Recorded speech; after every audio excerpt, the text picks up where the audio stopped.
2:00 na ng umaga. Dapat natutulog na si Ram ngunit malayo sa pagtulog ang ginagawa niya ngayon. Dahil nagbabayad siya ngayon ng kasalanan sa isang maladyosang kagandahan. Are you ready, big boy? Yes, are you ready? Yes, I am. Ngumiti siya at nagsimula na. Bakit parang ang ganda ng ngiti mo? Napalingon si Catherine kay Ram. Wala itong pang-itaas at tanging shorts lang ang suot nito. Nasa ilalim siya ng malaking puno ng mangga. Tinatalupan niya ang mangga na hawak nang marinig niya ang binata. As usual, hindi niya mapigilan ang mga mata na hagudin ng tingin nito. Kung ganito ang tanawin na lagi niya makikita, pihadong mayat maya siyang tulo ang laway. Lumapit sa kanya ang binata at tumabi. Kinintalan siya nito ng halik sa labi dahilan upang lalo siyang mapangiti. He was so sweet, really. Kaya parang ang sarap-sarap lagi ng pakiramdam niya. Napapansin din niya na kumikinang ang kanyang mga mata kapag nakaharap siya sa salamin. Nakikita niya doon ang isang magandang babae na laging nakangiti at nagniningning ang mga mata sa sobrang kasiyahan. Hindi tuloy niya napigilang itanong sa sarili, in love na ba ako? Kasi hindi pa niya nararanasan ng ganong pakiramdam. Kahit nagkaroon na siya ng maraming boyfriends, hindi niya masasabing nagmahal siya. Dahil sabi nila, kapag nagmahal ka na, wala ka nang hahanapin pang iba. At siya na lamang ang tangi mong nakikita na makakasama mo sa buhay. Hindi niya naramdaman ang ganong feeling sa past boyfriends niya. Kahit nang naging sila ni Ram noon, hindi pa niya yun nararamdaman. Maybe because she was still young. Ngunit ngayon ganun na ang nararamdaman niya. At kay Ram niya nararamdaman ang feeling ngayon. Masaya siyang kasama ito. Hindi dahil lang sa sweet ito sa kanya, kundi dahil sa nararamdaman niya ang comfort sa mga bisig nito. Kapag kasama niya ito, tila nasa isang paraiso siya, na sila lamang dalawa ang magkasama at magkapiling. If life means to be with Ram, doon na siya sa piling nito. Kahit hindi na siya umuwi sa kanila, ayos lang sa kanya. Basta makasama lang niya ang binata. Hey, I'm asking you. What? Why are you smiling like that? May binabala ka ba? May pagdududa sa tinig nito. Nagsalubong ang kilay niya. Anong binabala ka pinagsasabi mo dyan? Baka mamaya kasi may binabala ka na umalis. Alam ko naman na kahit halatang in love ka na sa akin, gusto mo pa rin umalis dito sa isla. Am I right? Kinuha nito ang tinalupan niya mangga sa kamay at kinagatan. Napabungis niya siya. Ang paranoid lang talaga ng binata pag minsan. Naisipan niyang patulan ito. Bakit mo nalaman yun nga ang binabala ko? Ang lakas na radar mo ah. So yun nga? Oh yeah, aangal ka? Kahit naman na makatakas ka sa akin o ang makalis dito sa isla, susundan pa rin naman kita kahit saan ka pumunta. Hindi naman kita tatantanan eh. Talaga? Paano kung maghanap ako ng iba agad-agad? You will not. Sisiguraduhin ko naman na buntis ka na bago ka makalis dito. Kapag kuwan ay niyakap siya nito. Bumunghalit siya ng tawa nang pugpugin siya ng halik nito. Nagbibiro lang naman siya nang sabihin niya ditong may binabalak siya. Pero mukhang nagiging seryoso ito kapag naririnig ang bagay na yon. At may balak itong buntisin siya. Gusto mo bang gawin natin dito? Sa ilalim ng puno? As in here? Yeah, baby. Ikaw ang bahala. Basta ba, wag mo nang punitin tong suot ko. Napuno ng tawa ang paligid ngunit mga ilang saglit lang ay ingay ng kaligayahan naman ang pumunos sa paligid nila. Ram, ano naman ba tong pakulo mo? Tanong niya sa binata habang nilalagyan siya nito ng blindfolds. Kasalukuyan silang nasa tabi ng ilog sa may talon kung sana'y dinala na rin siya nito dati. Minsan nga, doon pa nagaganap sa tabi ng ilog ang kanilang pagmamahalan. Malaya silang gawin ang kung anumang naisin nila dahil alam nilang wala naman na makakakita. Maghintay ka lang, I'm sure na magugustuhan mo ang ihahanda ko para sa'yo. Sabi nito habang inilalagay nito ang takip sa mga mata. Ano bang inihanda mo sa akin? Maghintay ka nga lang. Kailangan bang na may nakatakip sa mga mata ko? Oo naman, may sorpresa kasi ako ipapakita sa'yo. At ano naman yun? Hindi ka ba makahintay? Hindi, ikaw naman ang excited eh. Ay, ang kulit talaga ng baby ko. Tayo na nga. At parang sako na binuhat siya nito. Siyempre, napatili siya na malakas. Ay, ano ba naman, Ram? Ibaba mo nga ako? Pinagpapalo ang binata. Huwag ka malikot. Baka pareho tayong bumagsak sa tubig, ikaw rin. Saan mo ba ako dadalhin? Bakit naman ako Parang sako lang kung bitbitin mo. Tumawa ito pagkatapos kinurot ang singit niya. Ano ba? Kakailang ka na ah. May pakurot-kurot ka pang nalalaman dyan. Ang likot mo kasi. Huwag ka malikot para madali kita madala sa kuweba. Sa kuweba mo ako dadalhin? Oo, kaya wag ka malikot. Siya ka, ipapakain kita sa malalaking paniki. Yung kasing laki ni Batman. What? Ram, no! Please. Dalhin mo na ako kung saan mo gusto. Basta wag lang dyan. Pretty please. You know, I'm scared of paniki. You're scared, babe? Yes. I don't want to enter that creepy cave. Pero paano ba yan? Nandito na tayo sa loob. Nasa loob na tayo? Yes, but don't scream. Or you will wake up the bats. Ayaw mo naman na pareho tayong kagatin ng paniki, di ba? Yes. Hindi na lang siya nagsalita pa. Tinigil niya ang sarili na gumawa ng ingay. Tuloy-tuloy lamang si Ram sa paglalakad. Tahimik sa loob ng kuweba, ngunit may naririnig siyang lagaslas ng tubig sa loob. Maya-maya, ibinaba na siya nito. Are you ready? Yes. Tinanggal na nito ang blindfolds niya. Pagmulat niya ng mata ay sinalubong siya ng magandang pagkakaset ng mesa sa kanyang harapan. May mga nakahaing pagkain doon at may malaking kandila sa gitna ng mesa. Inilibot niya ang paningin. Hindi naman madilim doon dahil may liwanag na nagmumula sa mga butas sa kuweba. Magagandang rock formations ang nakita niya at sa paligid at sa mataas na siling ng kuweba. Wow! Just wow! Sa isang sulok ng kuweba, nakita niya ang maliit na butas kung saan may lumalabas na tubig. Tila isa yung maliit na talon sa loob ng kuweba. Ang ganda. Hindi niya maiwasang mamangha, kakaibang itsura ng kuwebang yun. Hindi tunay na nakakatakot ang lahat ng kuweba dahil ang isang yun, napakaganda. Pero maya-maya napaisip siya. Nasaan ang mga paniking sinasabi nito? Tumingala siya sa kisame at wala naman siyang nakikitang maiitim na bagay na nakasabit doon. Naniningkit ang mga matang hinarap niya si Ram. Nagustuhan mo ba? Nagustuhan ko, thanks for the effort. Pero ipaliwanag mo kung bakit sinabi mo may paniki dito. Tinakot mo lang ba ako? Paka-explain nga. Namewang siya. Ang ingay mo kasi, tili ka ng tili kaya tinakot mo ako, ganon. Ganon na nga. Nagkamot pa ito ng batok. Ngaling-ngaling batukan niya ito. Tumas ang kilay niya. Ganon pala ha. O siya, sige, mag-isa ka dito, aalis na ako. Uy, wala namang ganyanan. Nagpakahirap ako mag-ayos ito para sa lunch date natin. Tapos mag-walkout ka lang? Sayang naman kung masasayang lang ang effort ko. Saka may paniki naman talaga dito. Kaso wala sa parteng to, nasa kabila pa. Ay, sige na nga. Basta sa susunod, wag mo na uli akong tatakutin ha. Sa susunod na tinakot mo ako ng ganun, hihilingin ko talaga na habulin ka ng mga paniki dito. Bakit mo nga pala naisip na dito tayo mag-lunch? Tanong niya. Habang kumakain na sila, as usual, sarap na naman siya sa mga luto nito. Lalo na ang favorite niyang bopis. Nilunok muna niya ang kinakain bago sumagot. Wala lang, para maiba naman. Baka kasi nagsasawa ka na sa mga bahay. At saka, gusto ko ipakita sa iyo ang kagandahan ng kuwebang to. Alam mo kasi, magagandang scenery sa islang to. Hindi lamang ito ang kuwebang makikita mo sa isla. Marami pang iba. Ito lang ang nauna ko sa iyong ipakita kasi malinis dito at walang dumi. Wala din na hayop na gagambala sa atin. Pwede nga tayo magpalipas dito ng gabi. Talaga? Bakit nga hindi tayo dito magpalipas ng gabi? Exciting. Sabi mo yan ha? Oo naman. At isa pa nga pala, hindi pa natin ito nababasbasan. Gumuhit ang pilyong ngiti sa labi nito. Baka pwede nating binyagan mamaya, babe. Pwede ba? Ikaw talaga, diyan ka magaling.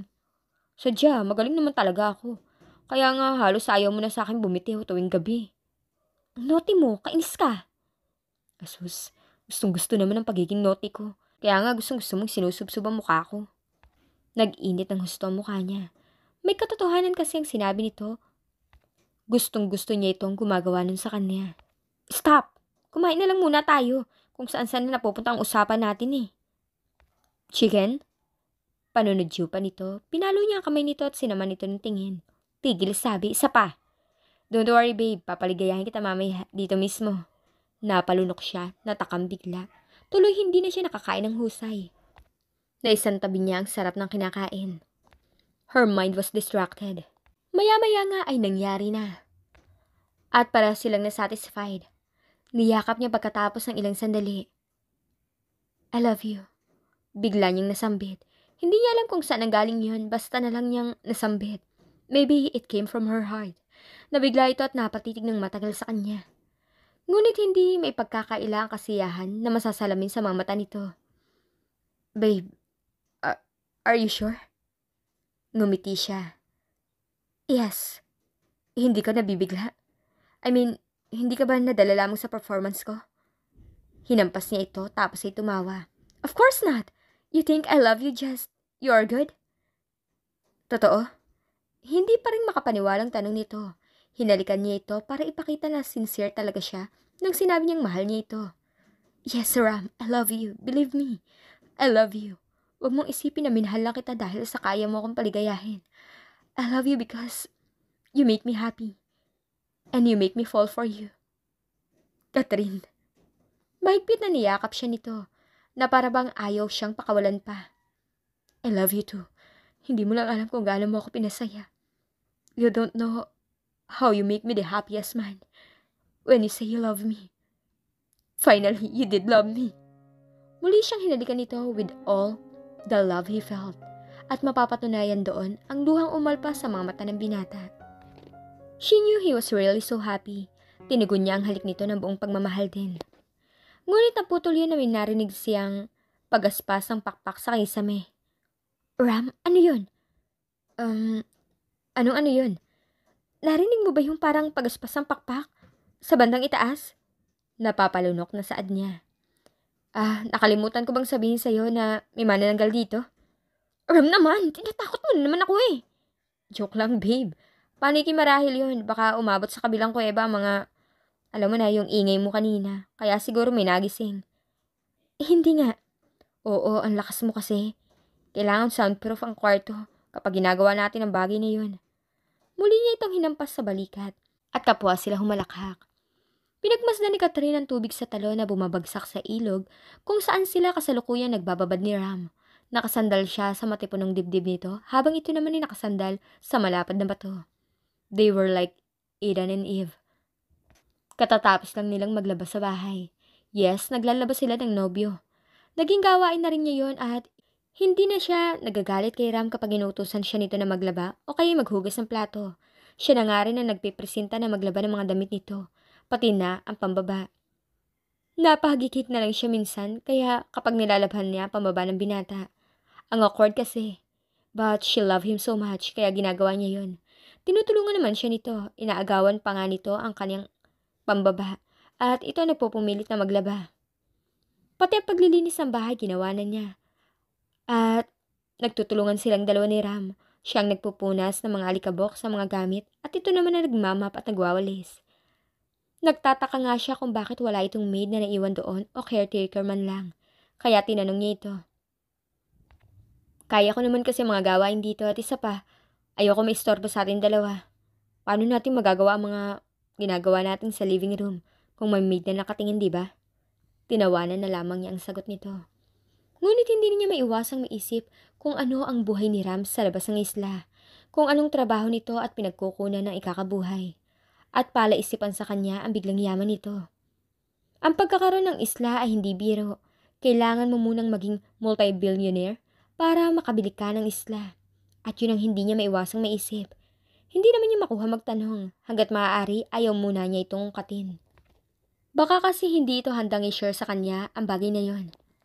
What are you thinking? I'm thinking about you. Os, that's so sweet of you. Patay na patay ka na sa akin na. Ano bang iniisip mo tungkol sa akin? Kung malakas pa ako para sa third round natin, yun ba? Loko mo. Baka ikaw nag-iisip kung kakayanin ko pa ang third round na yan. You're right. Kaya mo pa ba? Wala ka ng kasawan sa akin ah. Katatapos lang natin. Baka umay na ang islang to sa pinagagawa natin. Ano bang iniisip mo? I was just thinking kung bakit nagkaroon ka ng sarili mong isla. Yun lang? Pamana to sa akin ng daddy ko bago siya nawala. May daddy ka? Akala ko lumaki kang walang ama. Di ba sinabi mo sa akin yun? Yes, totoong sinabi ko yun. It's true that he left my mother after he impregnant her. Nabanggit ko sa'yo nun. Isang bayaran ng ina ko, di ba? Tumango siya. Sa trabaho niyang yun, nakilala niya ang biological dad ko at nagkaroon sila ng relasyon.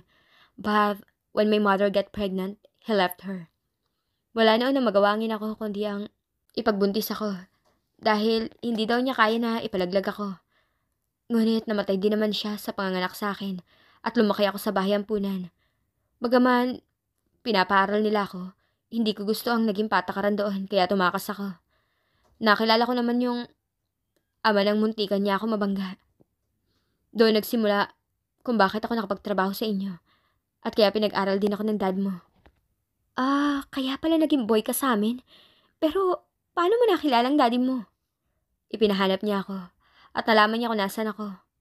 Nagtatrabaho pa ako noon sa inyo nang mahanap niya ako. Nagkausap pa kami at sinabi niyang nagsisisi daw na iniwan niya ang ina kong nagbubuntis ito. Kailangan daw kasi niyang bumalik sa Amerika kung saan naman talaga siya nakatira. Anyway, my dad is an American-British businessman. May-ari siya ng maraming hotel chains sa Amerika at sa ibang bansa. Kasama ng Pilipinas. Kasama ang kumpanya niya sa isa sa mga pinakamayamang kumpanya sa buong mundo.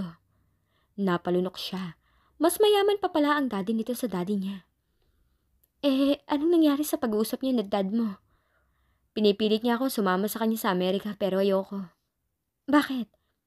Because at that time, nobya pa kita at hindi ko kaya mawalay sa'yo. Kahit na mayaman ang daddy ko, hindi muna ako sumama sa kanya. That's how much I love you. Kaya ko ipagpalit ang lahat para sa'yo. Pero nakipag-break ako sa'yo. Natigilan siya saka muling nagsalita. Kaya ka ba bigla na lamang umalis sa bahay dahil sa ginawa ko sa'yo? You break my heart that time, baby. Kaya tinawagan ko si daddy at tinanggap ko na ang alok niya na doon na manirahan. At para mag-aaral din. Napalitan na din ang apelyido ko. From being a Mendoza, I become Ram Ferrara. Napayo ko siya. Ngayon ay malinaw na sa kanya. Mayaman ang daddy nito kaya ito nagkaroon ng mga ari-arian na katulad ng isla. At mayroon din kumpanyang pinapatakbo. Bakit ka nandito sa Pilipinas kung nasa Amerika nakabis ang kumpanya niyo? Dahil sa'yo, ano pa nga ba? Dahil sa akin? Talaga lang ha? Oo, at nag-iisip na rin ako na kapag nakasal tayo, dadalhin na rin kita sa Amerika. Pero kung ayaw mo, dito na lang tayo sa Pilipinas magsasata. Dito na lang din ibe-base ang company. Gagawin mo yun para sa akin? Humigpit ang yakap nito sa kanya. Siyempre naman, kung nasaan ka, dapat nandun din ako. Kahit na hindi ko nagustuhan ang ginawa mo sa akin noon. Hindi ako tumigil sa pagmamahal ko sa iyo. I already forget the past. You're so nice to me. Did you know that? No, I'm not nice kasi pinadukot kita, diba? If I'm really nice, then hindi kita papadukot. I'm bad and selfish, but I did that because I love you so much. You're still nice to me. Dahil hindi ka tumigil sa pagmamahal sa akin at hanggang ngayon, minamahal mo pa rin ako. Can you please stop saying nice to me? I'm not nice, okay? Because I'm a greedy man. Maya-maya ay may ginawa ito. Ram! See, I'm not nice. Yes, you're not nice. Ang kulit mo. Catherine opened her eyes drowsily. May tumatapik sa kanyang balikat. Baby, gising na. Umaga na. Gising na, babe. It's already 9:30 in the morning. Idinilat niya ang isang mata at sa inaantok na tinig ay nagsalita siya. Now?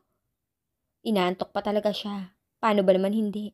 Mag-uumaga na yata nang pinatulog siya nito. Wake up now. Remember, we have a lunch date. Ha? Ngayon naman yun? I thought it will be tomorrow. No, it will be today. Inulit ko na yun sa'yo kagabi bago matulog. Diba? Nakalimutan mo na agad? Baka hindi ko narinig kagabi. Or maybe sinabi mo yan sa akin while may ginagawa tayo. Yeah, kaya naman pala. Big boy, don't remind of something important. Kapag ginagawa natin yun, alam mo naman siguro na lutang ang utak ko kapag nasa mga ganong sandali, di ba? Tumawa ito kapag Juan humiga sa tabi niya. Hindi ka ba excited na makalabas sa isla, babe? Siyempre excited pero mas gusto ko pa yata na dito na lang tayo sa kwarto. Magkasama. Alam mo na, malakas sa tawa ang pinakawalan nito. Pilya ka ha. Makikita mo mamaya ang hinahanap mo.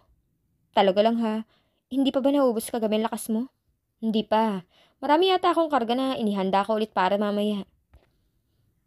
Napangiti siya at binalikan sa isip ang masasayang nangyari sa kanilang dalawa sa isla nitong nakaraang mahigit na 3 linggo. Sa pananatili niya sa islang yun, marami magagandang alaala na itatak sa kanyang isip at puso. Magagandang alaala na alam niyang hindi niya kailanman makakalimutan.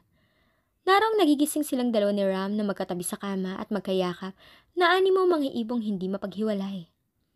Nasa bisig siya nito at nakahilig ang ulo sa matipunong dibdib nito at pagkatapos nun uuwi muna sila para magalmusal. Ipagluluto siya nito at siya naman ay parang prinsesa lang na naghihintay dito na matapos magluto. Yun ang napansin niya dito. Maya't maya kasi siyang tinatanong nito kung ano ba daw ang gusto niyang kainin, kung nagugutom ba siya. At sa hapon naman napunta sila sa ilog at doon naliligo. Mas gusto kasi nito na magkasabay sila. At hindi siya nahihiya kung maghubad siya sa harapan nito, lalo na kapag naliligo. Ano pang ikakahiya niya? Nakita na nito ang lahat. Napahagikik siya. Anong tinatawa-tawa mo dyan? May naisip lang ako. Ano nga? Naisip ko lang yun times kapag naliligo tayo sa ilog. And? Wala, natatawa ako. Kasi para tayong batang parehong walang suot na naglalaro pa. Ano kaya kung may CCTV dito sa isla? Siguro na-record na ang lahat ng mga pinagagawa natin. So, what kung may CCTV? Tayo lang naman makakapanood nun. Nakakadiri to. Seryoso, ayaw ko na may ibang makakakita sa, alam mo na, katawan mo. Dapat ako lang. Napaka-possessive mo talaga. Mukhang wala na akong kawala sa iyo ah. Wala na talaga, sa akin ka na. At wala nang iba pang lalaki na pwedeng magangkin sa'yo. Paano kapag may mas gwapo pang lalaki na manligaw sa akin at yun ang piliin ko? Nobyo mo na ako. Hindi ka na pwedeng magpaligaw. Bakit? Huwag mong sabihin na may bala ka pang magpaligaw. Sa tingin mo ba hahayaan pa kita na magpaligaw sa iba? No way. Hindi na niya napigilan ang sariling halikan nito. Tinugod naman niya ang halik nito. Babe, sabay tayo maligo ha. Narinig niyang sabi ni Ram mula sa labas ng kwarto. Oo, wait lang. Nag-ayos lang ako dito. Patapos na siya sa pagliligpit nang mapahawak siya sa noo niya. Pakiramdam niya naliliyo siya. Wala pa naman siyang masyadong ginagawa upang mahilo. Pero maya-maya natutop niya ang kanyang bibig at bigla siyang tumakbo papunta sa banyo. Nagduduwal siya.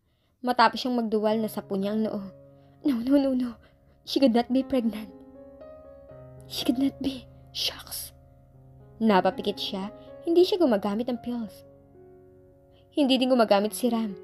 It could be possible na mabuntis siya nito. The thought made her sick.